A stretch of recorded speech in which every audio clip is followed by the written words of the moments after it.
questa legge quadro, che porterà a far entrare in vigore il tema dell'autonomia differenziata, diventerà realtà se e quando saranno finanziati adeguatamente i livelli essenziali di prestazione. L'autonomia non è per forza un male, non è un vessillo per le regioni del centro-nord, ma la proposta di questo governo non ci convince dove sono i LEP. È del senatore Marco Lombardo Azione, la prima voce a parlare dagli scranni del Senato. Ore 16:30 si parte. L'atto conclusivo, la dichiarazione di voto sull'autonomia differenziata, finalmente sbarca in Senato, anticipata già dalle prime ore del mattino da decine di dichiarazioni e mezzo stampa. Preoccupato per equità sociale ed unità nazionale del paese che questa legge mette fortemente a rischio, il Movimento 5 Stelle del Veneto. La voce è quella della senatrice Barbara Guidolin.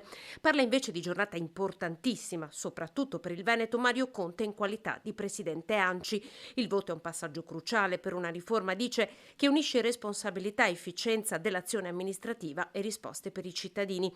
Centrodestra che corre compatto con il senatore Luca De Carlo ieri a Ring. Io credo che i miei amici di percorso alleati vedano l'autonomia come noi oggi solo perché c'è un governo Meloni, non certo perché ci sono stati altri governi. Grazie al patto di maggioranza, l'urlo del senatore Romeo, Lega, così il capogruppo in Consiglio regionale della Lega, Alberto Villanova. L'autonomia è il motivo che ci ha spinto tante persone come me a fare politica, a scendere nel campo della politica, ed è una bandiera che noi portiamo veramente alta, perché è la bandiera che ci spinge a impegnarci ogni giorno per questa battaglia che, come dicevo, è una battaglia di tutti i veneti, una battaglia della regione, anche di chi non vota Lega. Il primo voto contrario arriva alle 16:50 con Italia Viva. Questa non è una legge attuativa e, come tutte le leggi, deve avere le sue risorse, che in questo caso invece mancano, anzi addirittura sono escluse. Seguita da Alleanza Verdi-Sinistra con il senatore De Cristoforo.